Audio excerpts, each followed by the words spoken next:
Hey friend, you pressed play and I'm so glad you did. If you're new here, welcome to this side of the internet where style, flavor, and faith meet. And if you've been rocking with me for a while, welcome back. Either way, this is where we keep it real, rated T style. Today, we are breaking down the Never Ever Met season 2, episode 2 called The More the Merrier. And y'all, it's giving chaos, tension, and way too many people in one mansion, even though they have all that space. From awkward intros to instant drama, this experiment is spiraling fast and I've got some thoughts. So let's get into it. So we're kicking episode 2 off where we see Jared and Charlie. They're still outside having a conversation. She just revealed that she has a newborn baby. And now he has just revealed that he too has a 6-month-old child. And then Charlie says, "What? You had a kid? I can't believe this." Hold on, wait a minute. You don't have any room, sis, to make any comments because you hid not one, not two, but three children from this man. He knew you had a 12-year-old, but he didn't know you had the Brady Bunch living up under your roof. So let's not do that. We then see these two continuing their conversation, and Jared is basically expressing his concern about how many children would be living under the same roof. Now, what Charlie did wrong was starting to project. Instead of understanding where Jared was coming from when he was having a concern about all the kids that would be living under the same roof, basically, they would be managing a household of 8. Instead of her being supportive of his concerns, she's now projecting the fact that she's hiding all these kids from him onto him and is mad that he's got concerns about all these kids. No, Charlie, you should be understanding and a little bit more apologetic about the secrets that you've been keeping because 4 kids is a lot. And it's not just 4 kids, it's 4 children that don't even belong to him. So you have to understand where he's coming from as a man. Charlie is basically making this situation about her and her kids and what about me and you don't see me for who I am and are you mad? Yeah, actually, he has the right to be upset. I mean, I don't think he was because they were kind of hiding the same secret, but it's the fact that she was kind of being selfish in that moment. And I didn't like that. She was basically just forcing the situation and not taking the children into consideration because at the end, we see her and him hugging, and she's saying, "Well, we just need to figure out what we're going to do about us." No, you need to be worried about them 6 kids that will be living under your roof and figuring out how are you going to feed all these mouths. That's what you need to be worried about. So they go in the house, we see everyone going to bed, and then we notice that Alicia and Ervin are chatting. In my opinion, Alicia should be in therapy and not on the Never Ever Mets. That's just my opinion. However, I do think that it's a great opportunity for her to bring awareness to the condition that she's going through, which is dermatomyositis. She still need to be in therapy though, because there are some things that she's saying that is very concerning. I'm gonna be real. I don't think that Alicia likes Ervin. When they was laying in the bed, she probably wanted him to be on the other side of the room. Everybody goes to sleep. It's the next morning. We see Charlie and Jared having a conversation, and she's asking him, or rather, is concerned about if any of the women in the house asked Jared about their conversation from last night. Charlie, why would they do that? If they didn't know that you and him had a conversation about all these kids, why would you assume that anybody would be asking about this? And the fact that she was hiding her kids from all these other women who have children, because I believe out of the 7 women, I believe at least 5 of them have children. And then she's asking Jared if it's okay for her to discuss her kids in front of everybody. Again, I ask, why does it matter?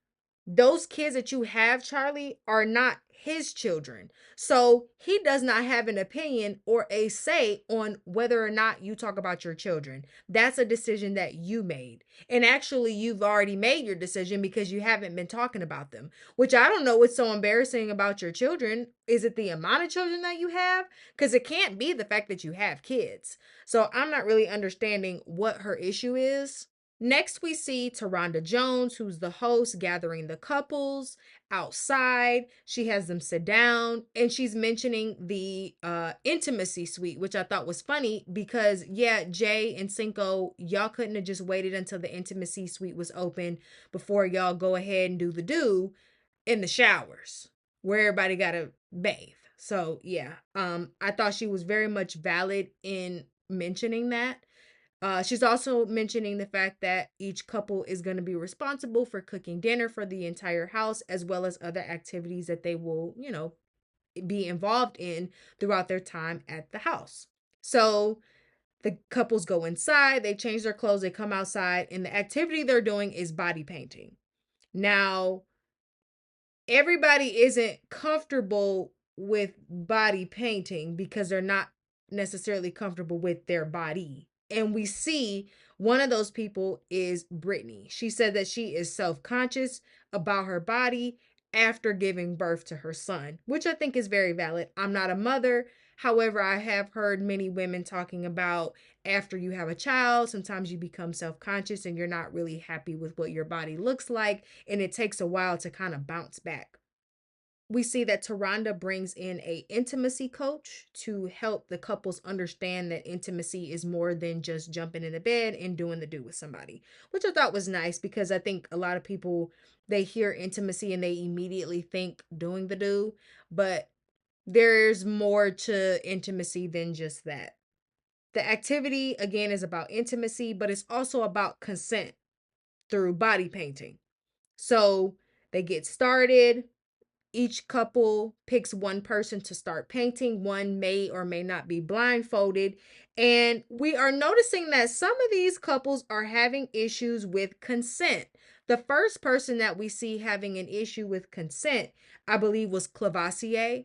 I don't think that he meant anything nefarious by it. However, he did forget to ask Tatiana if she was okay with him drawing on her. And then when she mentioned it to him, he was like, "Oh, well, do I have consent?" And she says, "Well, it's too late now. You've already started." And he kind of made a little joke about it. Again, I don't think it was anything nefarious, but he need to work on making sure he get consent. Another person that we see having a huge issue with getting consent is Alexis. And Alexis is doing whatever she want to do with Chris. She is having her way with Chris. And it is honestly embarrassing. I had secondhand embarrassment just watching her behavior. Absolutely disgusting. She was doing way too much, touching on him, touching his private areas, rubbing on him. And you could very much tell that Chris was uncomfortable.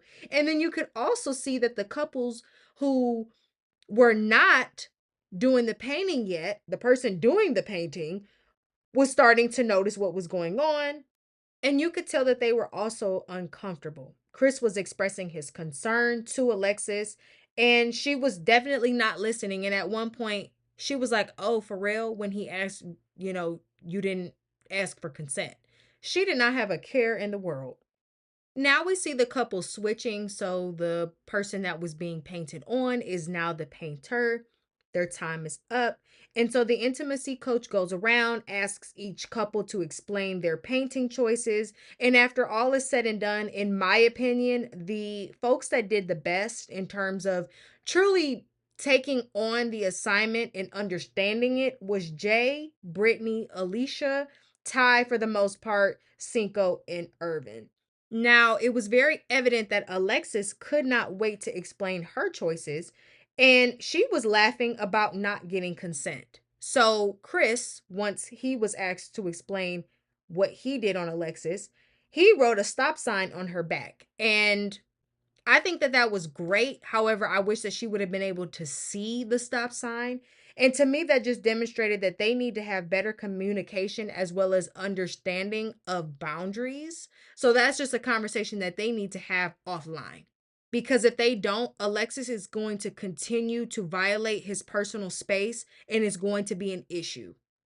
After the body painting activity is over, it is now time for the first couple to get in the kitchen and whip up something great for the other couples. So today we see Brittany and Ty cooking for the whole house.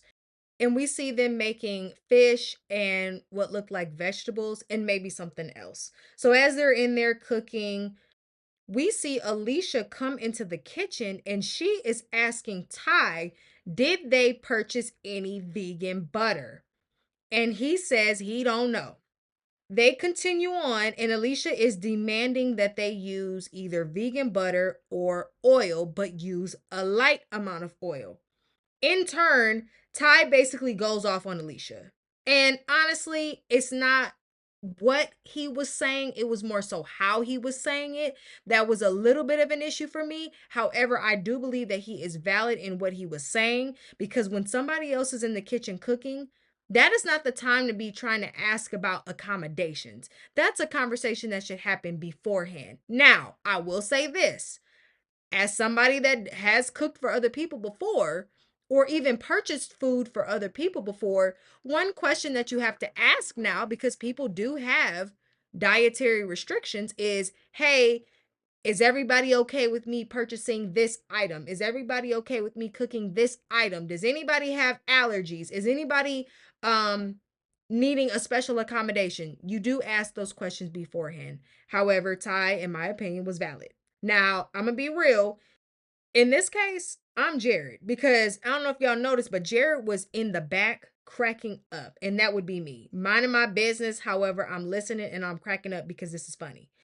Now, I do believe that Alicia's tone could have been a little bit better, because it's not about what you say, it's about how it's being said or how it's coming across. She could have easily just asked Ty, like, hey, what kind of butter are you guys using? I have something going on internally, and I just want to make sure that the butter that's being used is best for me. If you don't want to do that, I can make it myself, but I just wanted to ask. It's just the way in which that she said it. If you all watched the episode, please tell me in the comments what you thought about that, because I'm sure people probably saw it differently. So after Alicia leaves the kitchen, because now she mad, she goes and tells Ervin about what just happened and what Ty said to her. And this man really, he did not care. In fact, he started laughing. And so I think he was right when he said that she was a little bit of the aggressor. I wish that he had used a different word, because we don't want to use the word aggressive or aggressor to describe Black women or women in general, especially Black women.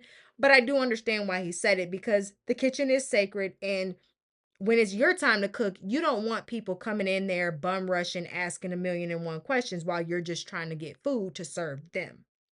And next, we see Alexis having a conversation with Chris about the painting activity.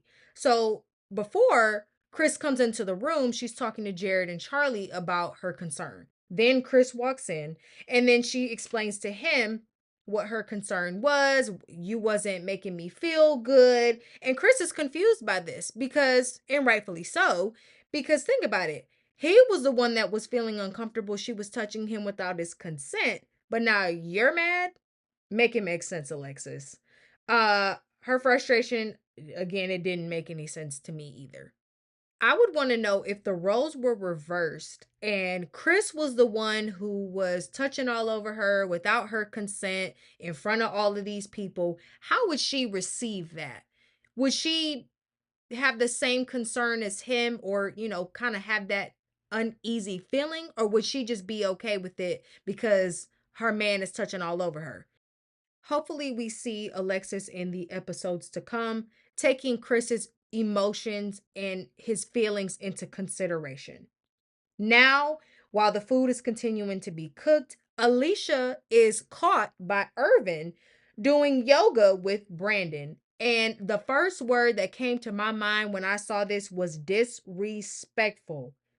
Ervin asked you, Alicia, to do yoga with him the previous night, and you told him no. You told him that you wanted to wake up when your body woke you up, and that you were not interested in performing yoga with him. However, you have now been caught doing yoga with another woman's man upstairs in a room where the door appeared to be halfway open. And now you're getting mad when Ervin is simply explaining his frustration toward your behavior. Alicia, you are now projecting. What I don't understand is Alicia continuing to put herself in situations to where someone would have to almost check her about her behavior. It's like she's lacking awareness of what is going on around her and what is appropriate and what is inappropriate. I'm gonna be real. If I was in Ervin's position, I too would be absolutely livid if I just asked you to do one thing with me, you told me no, and then you went and did it with somebody else. Absolutely livid. So I don't understand why she's not understanding why he's mad. And then she was raising her voice. No, you don't get to raise your voice in this situation. You're wrong. Stand 10 toes down on what it is that you did, apologize, and let's move on. Now we see that the food is being served. It looks great. Not gonna lie, Ty was still being loud at the dinner table, as he always is, overcompensating for something. I'm sure we'll find out what it is as the season goes on. The fish, in my opinion, was not blackened. He said it was blackened fish. To me, it didn't look blackened. It looked more like pan fried or pan seared. But y'all let me know in the comments what y'all think. I'm not a chef, but I know a little bit about it, and that didn't look blackened to me. So everybody's eating, having a good time, continuing to get to know each other. And then we see Jared getting up and he is about to make an announcement. And that announcement is that he has a child, a newborn child, and that Charlie does as well. In my opinion, it is nobody's business that y'all have children. I feel like Charlie is one of those people who purposely, and maybe it's not purposely, maybe she just is not aware of it, but she's always over explaining certain details that really don't matter. Anywho, as they're continuing to tell everyone that they have all of these kids, we see everybody's facial expression. And I would say that Chris, Cinco, and Keke had the best facial expressions out of everybody. Now we get to Charlie saying that everyone being so supportive and clapping and cheering was the reaction that she was looking for. Charlie, it doesn't matter if those people were upset. Those are your children. That is your business. It doesn't matter how they feel at the end of the day. I feel like Charlie is extremely used to getting public validation and she need to stop. As a woman that's 34 years old, 36, however old she is, cut it out. The camera then pans over to Clavacia multiple times. And this right here is when I feel like things got real for him because now he's realizing that he is being backed into a wall and he needs to now figure out how to tell Tatiana that he too has a newborn child. Clavacia knows that he needs to tell Tatiana about this baby, but he just doesn't know how to do it. And I think it's showing up on his face. And I'll get to that in a second. After the couples have wrapped up dinner, we then see Jay, Cinco, Keke, and Brandon having a debrief.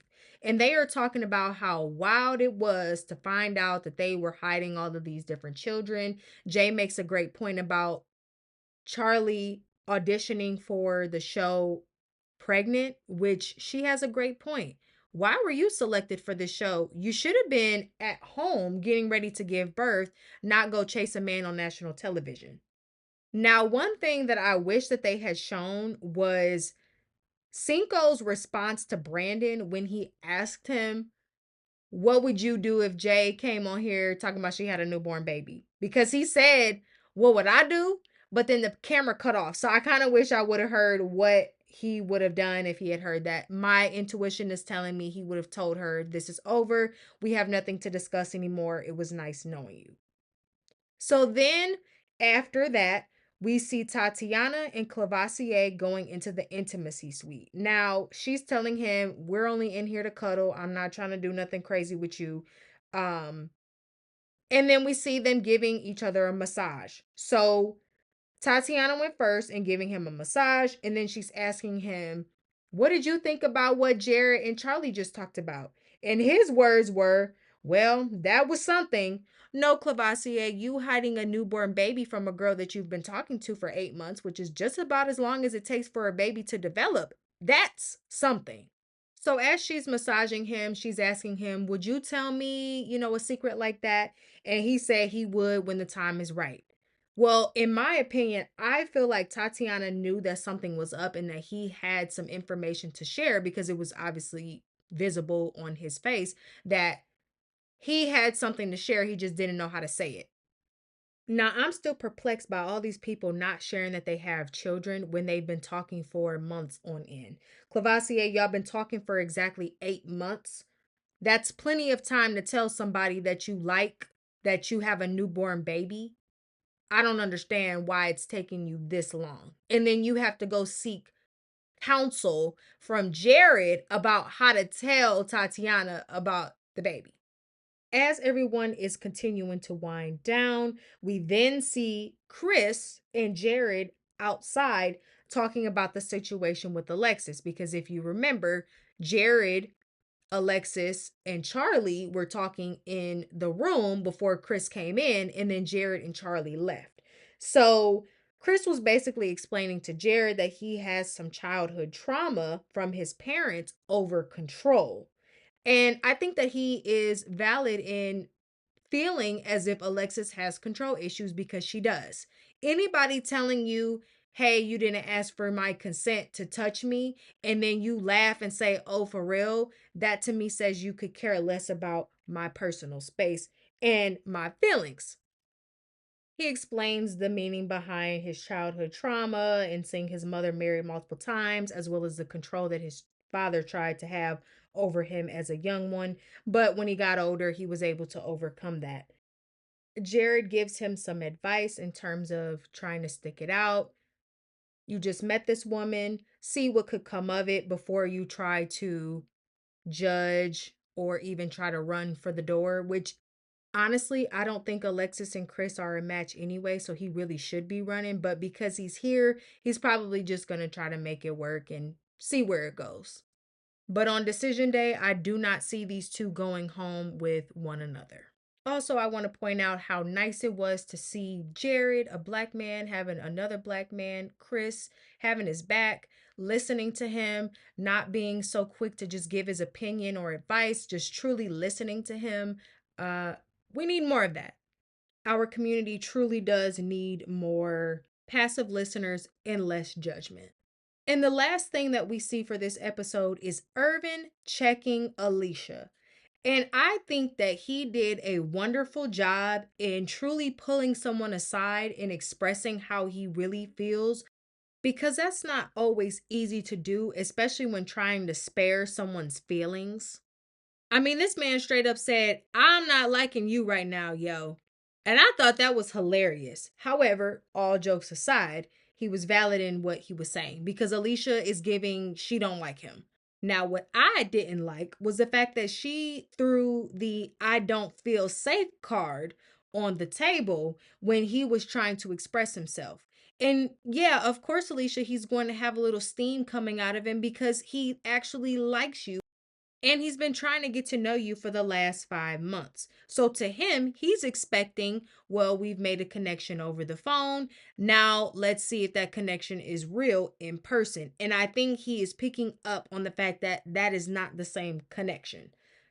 Ervin did a smart thing by getting up and leaving when she said that she felt unsafe. But what I didn't understand was you said you didn't feel safe with the man sitting there, but then when he got up and left, you got upset. Are you safe or are you not? Do you care about your protection or do you not? Which one is it? I'm going to go out on a limb and say that Alicia is not used to having healthy conversations and people checking her on the way that she behaves. Because every single time somebody says something to her, this girl gets upset. First it was Ty, now it's Ervin again. So something is off. And again, my statement from earlier still stands that Alicia should not be on the Never Ever Mets. She should actually be in somebody's therapy office on their couch having a conversation and trying to figure out what is really going on here. And that concludes the recap of season 2, episode 2 of the Never Ever Mets. Next week, we get to see Clavacia getting caught up in his words with what he wants to say to Tatiana about his newborn baby. And we also see that Keke's drinking is going to become an issue. All right, y'all. That's it for this episode of Rated T. If you liked the breakdown, make sure to give this video a thumbs up and let's get this video to 100 likes. Don't forget to subscribe, turn on your notifications, and drop your show suggestions in the comments as I might just review your pick next. Thank you so much for watching, and I will catch you in the next one.